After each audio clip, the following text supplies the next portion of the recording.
Good morning viewers. आज के motivational session में आप लोगों का स्वागत है। आज का मोटिवेशनल वीडियो सफलता की राह विषय पर केंद्रित है। यह सत्य ही कहा गया है, जीवन में जीतने के लिए हार जरूरी है। जीवन में जीतने के लिए हार जरूरी है और हारने के बाद जीतने के लिए धैर्य, कठोर परिश्रम और लक्ष्य पे ध्यान केंद्रित कर आगे बढ़ते रहना उससे भी जरूरी है। कहा गया है, गर है तमन्ना आगे बढ़ने की तो मत उलझो छोटी मोटी बातों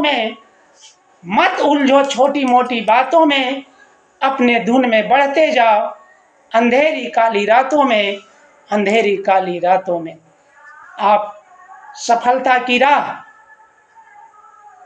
सबसे बड़े उदाहरण आप देख लीजिए, missile man doctor APJ Abdul Kalam, जिन्हें भारत रत्न से सम्मानित किया गया। इन्होंने हार का सामना किया, पायलट बनने जा रहे थे, सभी का सिलेक्शन हुआ, मात्र कलाम जी रह गए जिनका सिलेक्शन नहीं हुआ। इसके बाद इन्होंने जीवन की हार मान ली और आत्महत्या करने चले गए। लेकिन जब पुजारी ने बताया कि तुम एक हार से जीवन की हार मान लो, ये कर्मशील और कर्मठ पुरुष का मतलब नहीं है। ईश्वर ने आपको बड़े कार्य के लिए निमित्त किया है। आप समझ लो कि एक हार तुम्हें ऐसे जीत दिलाएगी जो अविस्मरणीय होगा, अतुलनीय होगा और प्रशंसनीय होगा। आप युवाओं के लिए, देशभक्तों के लिए, वैज्ञानिकों के लिए, विद्वानों के लिए, हर एक के लिए रोल मॉडल बन जाओगे। इसलिए तुम समझ लो कि जीवन में जीतने के लिए हारना जरूरी है और हार के बाद जो मेहनत, जो कठोर परिश्रम, जो धैर्य, जो काबिलियत आप दिखाएंगे वो जीवन की सफलता होगी और ऐसी सफलता जो ऐतिहासिक होगी। और आप देख लीजिए, डॉक्टर एपीजे अब्दुल कलाम जन जन के प्रिय हैं। इनसे चाहे जिस कम्युनिटी के लोग हों, सबके दिलों की जान है डॉक्टर एपीजे अब्दुल कलाम। इनकी आत्मकथा को देखिए, विंग्स ऑफ फायर। इन्होंने एक पुस्तक लिखी, इग्नाइटेड माइंड। तो ये हार का प्रतिफल है। अगर ये हार उन्हें नहीं होती, ये असफलता नहीं मिलती, तो आज दुनिया के लिए रोल मॉडल नहीं बनते। इसीलिए हम आप लोग से कहना चाहते हैं, थकना नहीं, थमना नहीं, आगे ही आगे बढ़ते जाना है, क्योंकि पतझड़ के बाद बसंत को आना है। तो आप एक हार से जीवन की हार मत मान लेना। आज आप सब ये देखते हैं कि भारत सरकार हो या बिहार सरकार हो, कोई ऐसा विभाग नहीं है जहां आए दिन तू मैं मारपीट और हिंसा की घटनाएं सुनने देखने को नहीं मिलती है। प्रत्येक विभाग में ये स्थिति है। लेकिन आप देख लो कि जिस विभाग का कर्मचारी धैर्य से, लगन से, मेहनत से अगर संस्था के प्रति उत्तरदायित्व की भावना से उत्प्रोत है, अपने कार्य को शालीन तरीके से संपादित करता है, तो वो आगे बढ़ते जी चला जाता है। उसे आगे बढ़ने से कोई नहीं रोकता है। और ये भी मान लो कि अगर आपकी आलोचना नहीं हो रही है, तो ये मान लो कि आपकी प्रगति और विकास अवरुद्ध हो गई है।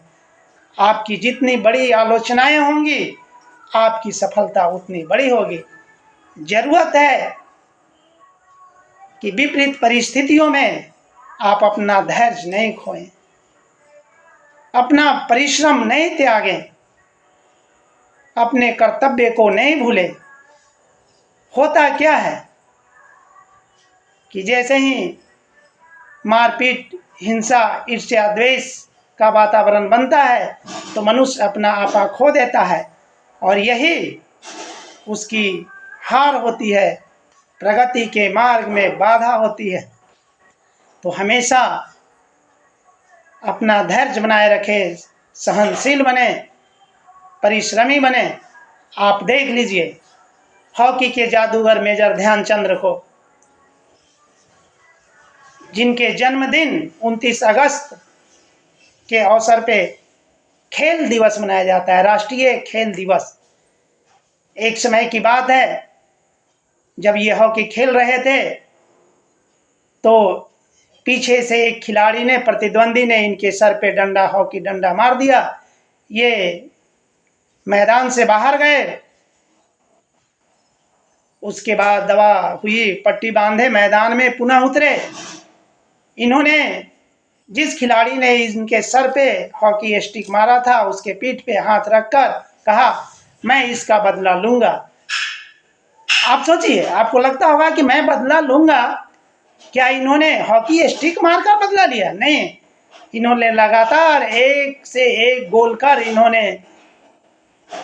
ये अपने अपमान, उसकी हिंसक प्रवृत्ति का बदला लिया। उसके बाद पीठ पे हाथ रखकर पुनः कहा कि मैंने बदला ले लिया।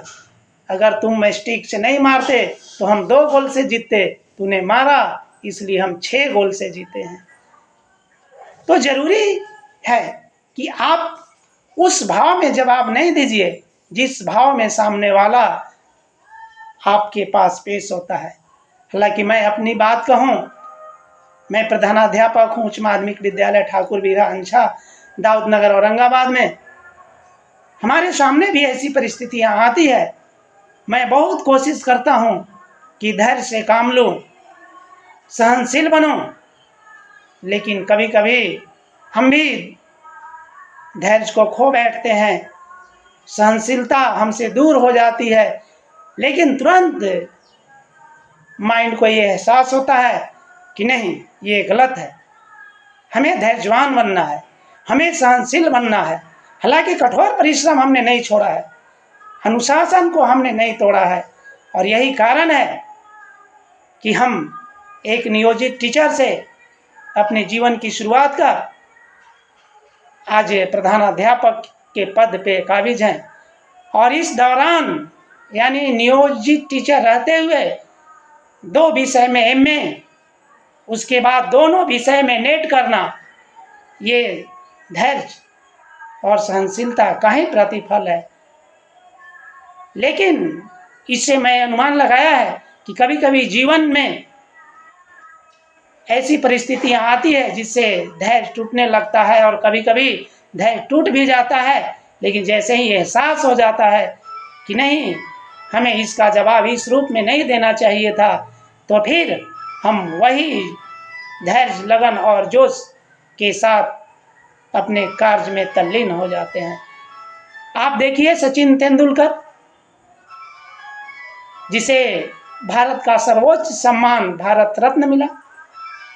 सचिन तेंदुलकर ने भी प्रतिद्वंदी खिलाड़ियों का अपमान सहा है, लेकिन अपमान का बदला तेंदुलकर ने कभी अपमान से नहीं दिया, अपने बल्ले से जवाब दिया, अपनी प्रतिष्ठा, अपने ऑनर, अपने त्याग, अपने परिश्रम से जवाब दिया।